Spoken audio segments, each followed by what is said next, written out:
Welcome to Bookish and Beyond, where nonfiction comes to life. In each episode, we break down the world's most impactful books, from self-help to biographies. We dive into key takeaways, author insights, and modern parallels. Want more?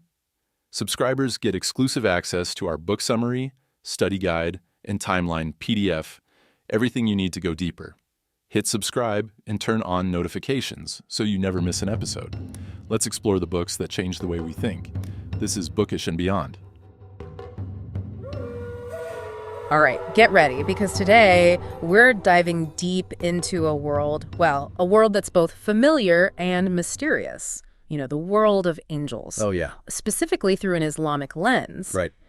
Guided by the teachings of Sheikh Kishk.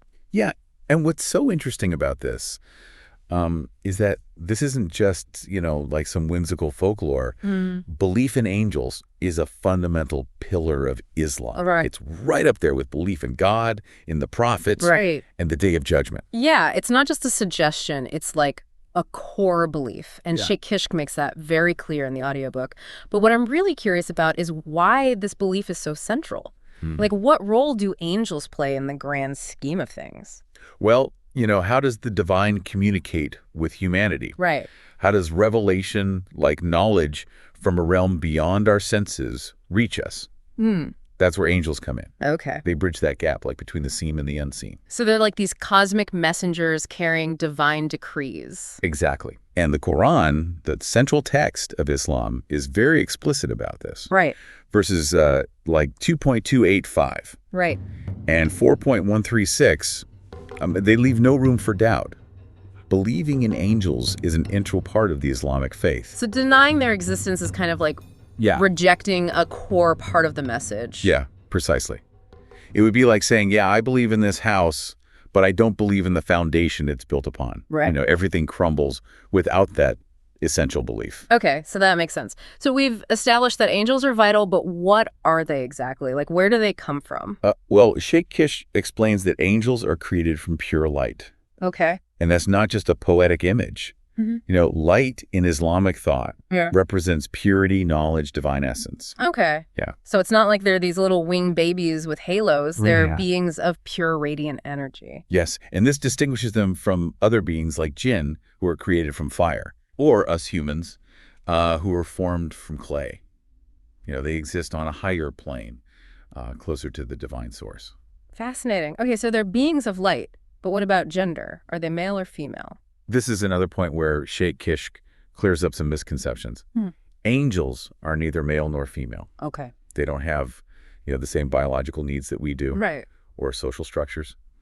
No families, no marriages, no need for food or drink. Wow, so that's a very different way of thinking about existence. So if their primary function is to be like messengers and these intermediaries, does that mean they're like constantly on the go? Well, their existence is defined by worship and glorification of God. Okay. So think of it as like this perpetual state of awe and wonder. So it's not like they clock in and clock out? No, not at all. Okay. Their very being is an act of devotion. The Quran describes them constantly praising God, seeking forgiveness for believers, and embodying, like pure, unadulterated faith. So like the ideal embodiment of what a believer strives to be. You could say that, yeah. Okay. Yeah, they represent a level of spiritual purity and closeness to God, that we aspire to.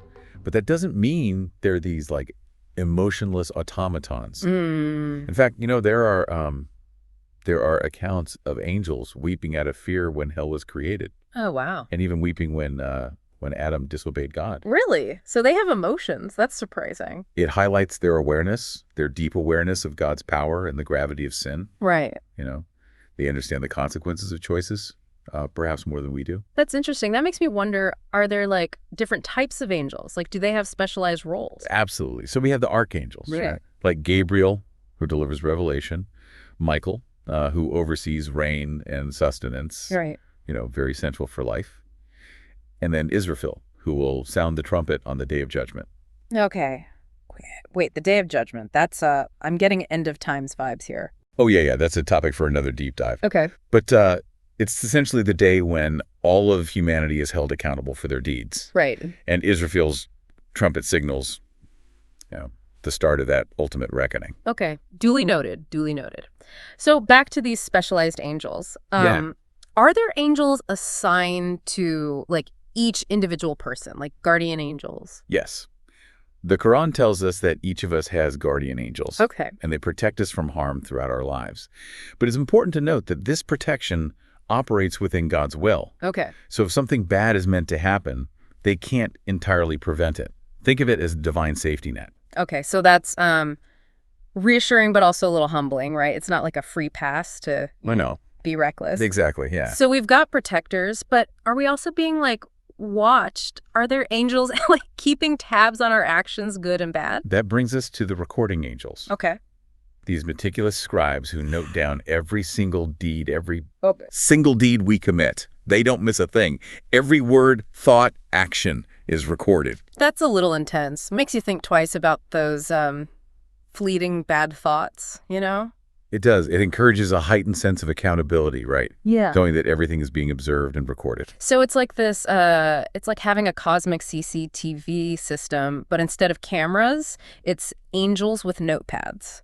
Yeah, that's a great way to put it. Okay. Yeah, it reminds us that our actions have consequences, not just in this life, but in the afterlife as well. Speaking of the afterlife, what happens when we die? Is it just like a waiting game until the day of judgment?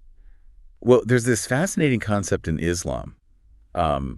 Angels questioning the deceased in their graves. Oh, okay. It's like a preliminary judgment, a spiritual debrief. Like a grave interrogation. Right after a person is buried. Two angels, Munkar and Nakir, visit them in their grave. Yeah. And ask them about their beliefs. For believers, it's a relatively smooth experience. Oh. They answer correctly, and their grave becomes spacious and filled with light. Oh, that doesn't sound so bad. What about those who weren't so devout? Well, their experience is considerably less pleasant. They struggle to answer the questions. Right. And their grave becomes constricted and filled with torment. Yikes. Okay, that's a stark contrast. Really emphasizes the the importance of living a life aligned with faith. It does, yeah. And it's just one example of the many ways that angels are woven into the fabric of Islamic belief, from our very creation to our journey through the afterlife. And we haven't even touched upon their, appearance yet. And I'm dying to know what these magnificent beings look like. Well, get ready for some mind-blowing descriptions. Okay. Because Islamic tradition paints a picture that's both awe-inspiring and, a little terrifying. Ooh, I love a good mix of awe and terror. Yeah. This is where it gets really interesting. Yeah, so let's start with those wings that you mentioned earlier. We're not talking like cute little cherub wings here. Yeah. Some angels had 2, 3, even 4 wings, but others, well, let's just say they'd make a peacock look downright drab. Okay, I'm hooked. Tell me more. There's a hadith, a saying of the Prophet Muhammad that describes the angel Gabriel as having 600 wings. Okay. And each wing spanning the distance between east and west. Wait, hold on. 600 wings, each one, like the size of a continent? Yeah. That's mind-boggling. It is. It's just a glimpse into the sheer scale and grandeur of these beings. Right. And it's not just their wingspan. I mean, their size in general is beyond anything we can comprehend. Yeah. The Prophet Muhammad described Gabriel as filling the space between heaven and earth. And then there's another angel whose earlobe to shoulder distance is like a 700-year bird's flight. Whoa. Okay, so we're talking serious cosmic real estate. Yeah. So massive. Yeah. But what about their looks? Are they as beautiful as we imagine? The Quran describes Gabriel as incredibly beautiful. And remember the story of the prophet Joseph? Right. His beauty was so captivating that people compared him to a noble angel. Yeah, he was considered the epitome of male beauty. So it's safe to say angels are aesthetically pleasing. Yeah, I think so. Beauty in Islamic thought is associated with purity and closeness to God. It's a reflection of divine attributes. So yes, angels are typically depicted as beings of, extraordinary beauty. Okay, so we've got powerful, beautiful angels with mega wings. Yeah. And a serious sense of purpose. Right. But how many are we talking about here? A dozen? 100? Think bigger. Okay. Much, much bigger. The Quran uses phrases like vast armies of angels. Right. And No one knows the soldiers of your Lord except him. Okay. We're talking about a number beyond human comprehension. All right, you're right. My mind is officially blown. So we've got a whole universe teeming with these incredible beings. What else do we know about their nature and their roles in this cosmic scheme of things? Well, there's so much more to explore. From the angels who oversee the mountains Right. to those who guide the development of a fetus in the womb, every aspect of creation has its designated angelic overseer. Wow. I'm sensing like a whole other layer of reality being revealed here. Yes, it is. This is getting even more fascinating. It is, isn't it? And as we delve deeper into this world, we start to realize how interconnected everything is. How how the seen and the unseen are constantly interacting and influencing each other. I can't wait to uncover more. This is just the tip of the iceberg, isn't it? Oh, absolutely. Yeah. We've only just begun to scratch the surface. Yeah. There's so much more to discover about the roles angels play in our lives, Okay. Both individually and collectively. Okay, so we've established that angels are pretty much everywhere, from the vast, expanse of the cosmos to the intimate space of a mother's womb. Right. It's like they're the unseen threads holding like the fabric of creation together. That's a beautiful way to put it. Yeah, it speaks to the Islamic understanding of the interconnectedness right. of all things. The seen and the unseen. Right. The material and the spiritual. You mentioned angels assigned to mountains earlier. Yeah. What's their role exactly? Do they like prevent earthquakes? Well, their function is more about maintaining the balance and stability of those massive geological formations. Okay. Mountains in many cultures symbolize strength, Right. steadfastness. Right. In Islamic thought, they're also seen as these pegs that hold the earth steady, Okay. preventing it from shaking. So they're like the ultimate anchors. Yes. That's a pretty important job considering how vital mountains are to like the Earth's ecosystem. It is, and it speaks to like the level of detail and care Right. that's woven into the fabric of creation, even at the geological level. Okay, so mountains have their angelic guardians. What about the realms beyond our earthly existence? You mentioned paradise and hell earlier. Do those realms have their own like designated angels? Oh, absolutely, yeah. Paradise has these incredible angels, and they're led by this angel named Ridwan. Okay. And, they're incredibly welcoming to the believers who enter paradise, greeting them with peace and blessings. Think of them as the ultimate hospitality crew. That sounds lovely. I'm guessing the vibe in hell is a bit different. You could say that, yeah. Okay. The angels responsible for overseeing hell have a much more daunting task, right? Right. Their leader is named Malik, and they're tasked with carrying out God's justice, overseeing the punishments for those who disobeyed him. Okay, that doesn't sound like a job I'd want. It makes me realize that, angels aren't all fluffy wings and gentle smiles. Some of them have to, deal with the less than pleasant aspects of divine justice. That's true, but it's important to remember that they're simply carrying out God's will. Right. They're instruments of divine decree. Acting with precision and unwavering obedience. It's all about balance, right? Like mercy and justice, light and darkness. Precisely. Yeah, angels embody that duality. Right. Reflecting the multifaceted nature of creation itself. Okay, enough about the afterlife for now. My head is spinning with images of heavenly gardens and, well, not so heavenly alternative. Yeah. Let's get back to the here and now. You mentioned angels overseeing human development in the womb. Oh, wow. How does that work exactly? Are they like tiny midwives with halos? It's more about guiding the intricate process of development, Okay. ensuring that everything unfolds according to a divine blueprint. The Quran describes how an angel is assigned to the womb, Yeah. shaping the fetus, breathing life into it. So they're there from the very beginning, shaping us before we even take our first breath. Exactly. Yeah. It's a reminder that even from, our earliest moments of existence, we're not alone. We're surrounded by unseen forces, guiding and shaping our journey. That's pretty amazing. I read this tradition that says the angel assigned to the womb writes down 4 things about the person. Oh. What are the 4 things? So their provision, their sustenance in life, Okay. their lifespan, the deeds they will commit, Okay. and whether they'll be happy or miserable. So our destinies are in a way like recorded before we're even born. Yeah. That's a pretty profound concept. It is, but it also emphasizes the importance of free will. Right. even though certain things, might be predetermined, Yeah. we still have choices to make that will shape our lives and ultimately determine our fate. Okay. It's not a binding contract, but it's like a potential roadmap.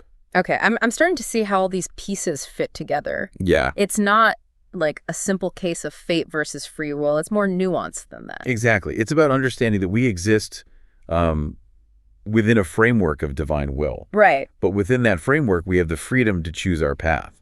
This is making me think about those stories of, angelic encounters we talked about earlier. Like Abraham and Sheikh Kishk's audiobook mentioned some other interesting encounters, right? Yes. There's this captivating story about 3 men who were tested by an angel. Okay. One was a leper, one was bald, Okay. and one was blind. The angel appeared before each of them, offering to cure their affliction and grant them wealth. As a test of their character, their gratitude, and their faith. Sounds like a pretty sweet deal. How did they react? Were they all just like, sign me up? Well, 2 of the men, the leper and the bald man, reacted with this sense of entitlement, and even denied that the angel had helped them. Wow. They claimed that their newfound wealth was all due to their own efforts. Oh, wow. But the blind man, he responded with immense gratitude and humility, acknowledging the angel's blessing. So I'm guessing there's a moral to the story. It's not just about getting, free stuff from angels. Precisely, yeah. It's about recognizing that everything we have, every blessing, every ability is ultimately a gift from God. And the blind man, because of his gratitude and humility, retained his blessings. Right. But the other 2, because they were arrogant and ungrateful, they ended up losing everything. That's a powerful lesson about the importance of gratitude and acknowledging the source of our blessings. It is. Okay, let's shift gears a bit and talk about Gabriel, the ultimate wingman. Yeah. We've touched upon his role as the deliverer of revelation. Right. But I'm curious to know more about his personality, his character. What sets him apart from the other angels? Well, Gabriel is considered the most trustworthy of all the angels. Okay. He's the one who brought the Quran to the Prophet Muhammad. Right. And the transmission was flawless, word for word, without a single error. He's like the ultimate conduit of divine truth. So he's not just a messenger. He's like the ultimate fact checker, ensuring that God's message is delivered with absolute accuracy. Exactly. Yeah, and he's known for his immense power. Right. And his close relationship with God. Right. The Quran describes him as mighty in power and secure with the Lord of the throne. Oh, okay. He's a force to be reckoned with. Wow, that's some serious cosmic clout. Are there any interesting anecdotes about Gabriel, that highlight his personality? Well, there's this rather amusing story about how some Jewish people objected to Gabriel being the one to deliver the Quran. Really? They said, we don't like him. Yeah. If it had been Michael who brings rain and mercy, we would have followed you. Wait, so they were playing favorites with angels? Yeah. No. That's hilarious. It is. It's kind of funny. It shows how even back then, Yeah. People had their preferences and their biases. Right. But God shut that argument down, pretty quickly. Right. Emphasizing that, Gabriel brought the Quran by his command. And that rejecting Gabriel was the same as rejecting God. Mic drop moment. Okay, so Gabriel's clearly a big deal, but what about the other archangels? We haven't talked much about Michael and Israfil. Right. So Michael, as we mentioned, is responsible for rain and sustenance, right? Right. So he plays a vital role in maintaining life on Earth. I think of him as like the ultimate provider. Right. Ensuring that all living beings have what they need to thrive.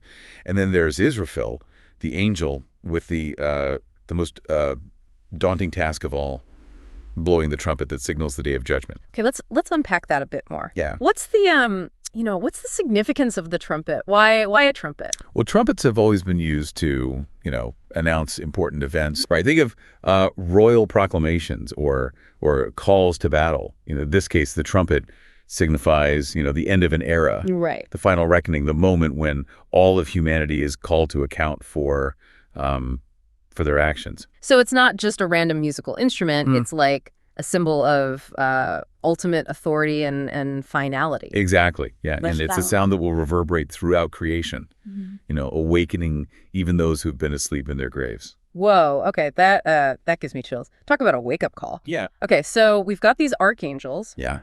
With their, specific duties. Are there any other categories of angels that we haven't discussed yet? Oh, there are so many. Okay. There are the bearers of the throne who carry God's throne, a symbol of, his ultimate power and majesty. There are the Kerubion, the angels closest to God's throne, constantly engaged in praising him.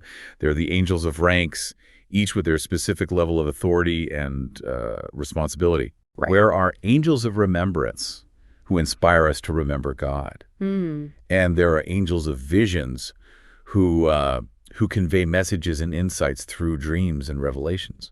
Wow, it's like a whole celestial hierarchy. Yeah. Like each angel has their own designated role and level of authority. Right. It's amazing to think that this unseen world is operating alongside our own, influencing events and guiding destiny. It is. And it makes you wonder, doesn't it? If angels are so actively involved in our lives, both individually and collectively, right? How can we become more aware of their presence?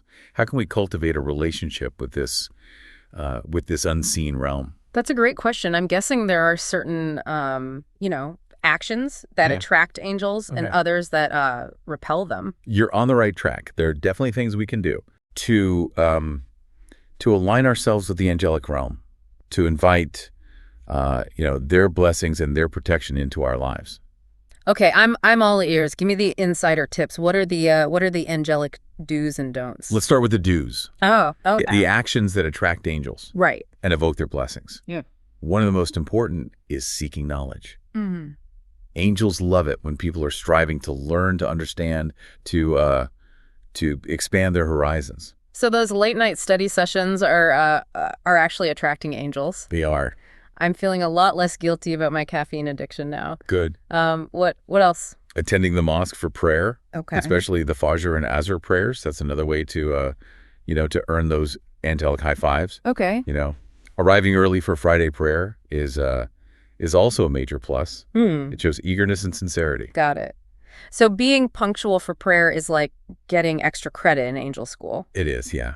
Anything else? Acts of charity. Performing Hajj. Standing at Arafat during Hajj, seeking martyrdom in the way of Allah, sending blessings upon the Prophet Muhammad, visiting the sick, visiting others for the sake of Allah, supplicating for others, and even sleeping in a state of purity. Whoa, that's a pretty long list. But it seems like the common thread is being a good person, helping others, right, and remembering God in all aspects of life. Exactly. It's about aligning our actions with our beliefs, striving for righteousness. Right.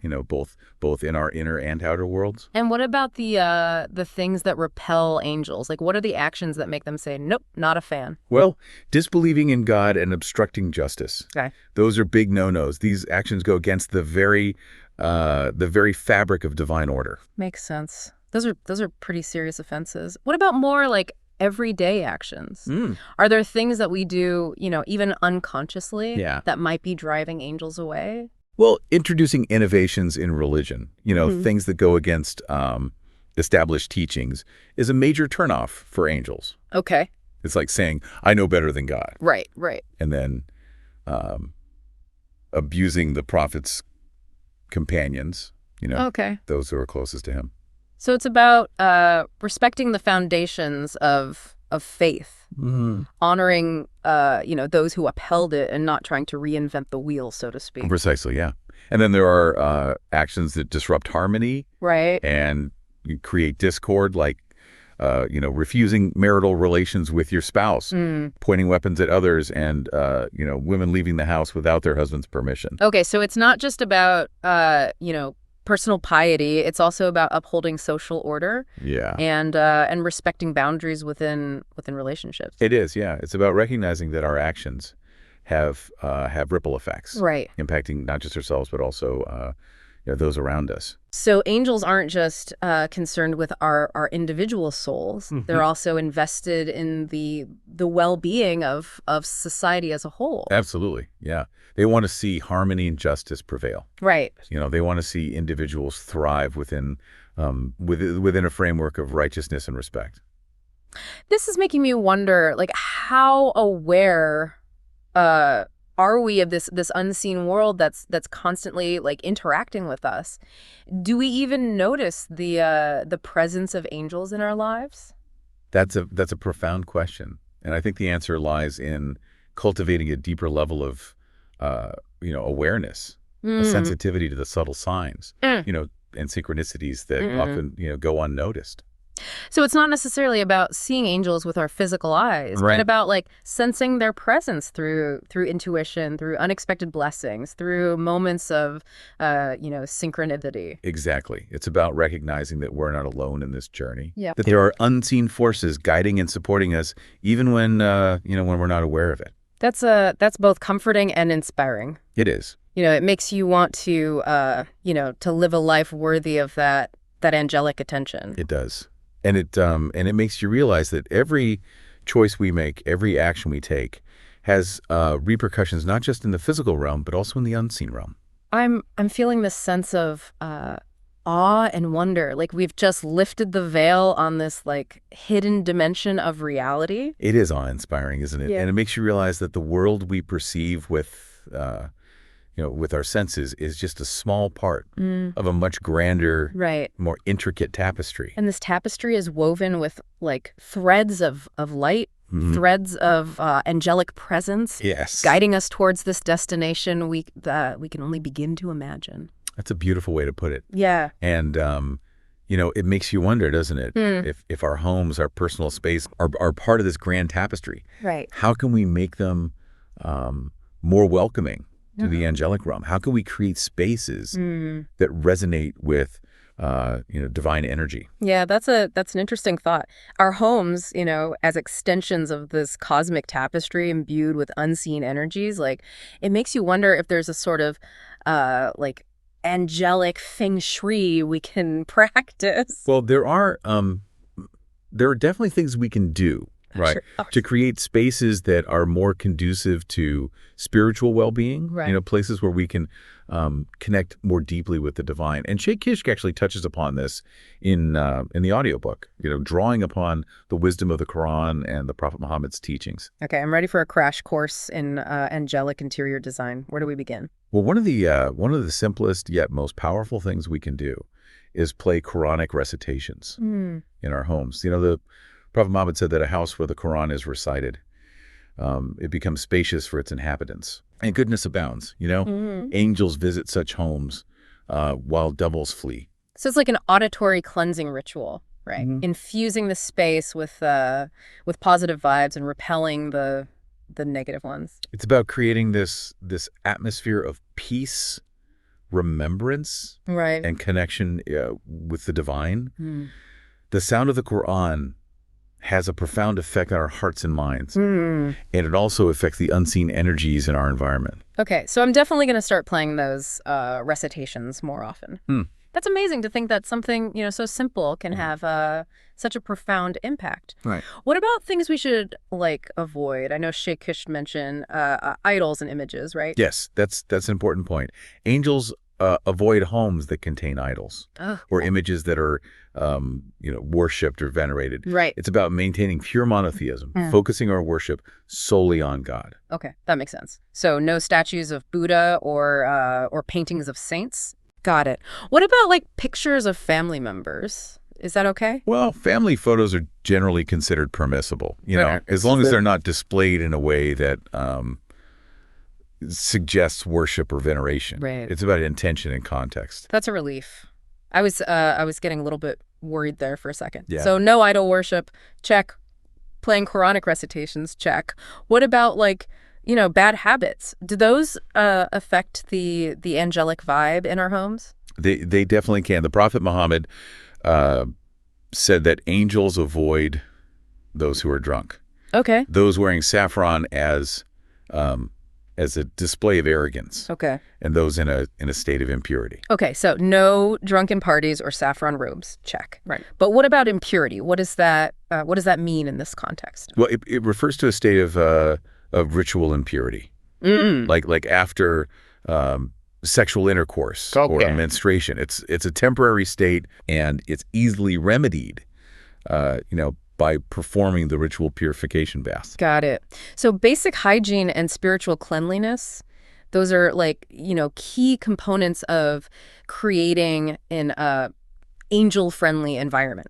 Yes. It's like we're establishing like a sacred space within our homes, a place where we can connect more deeply with the divine and invite those angelic blessings. You've hit the nail on the head. Yeah. It's about creating this alignment Right. between, our inner and outer worlds, fostering an environment that supports spiritual growth and well-being. Right. And remember, this awareness of the unseen should influence our choices and our actions, not just in our homes, Right. but in every aspect of our lives. That's such a powerful reminder, knowing that we're constantly surrounded by these like witnesses, these messengers of God. Yeah. Really makes you, want to put your best foot forward, both spiritually and ethically.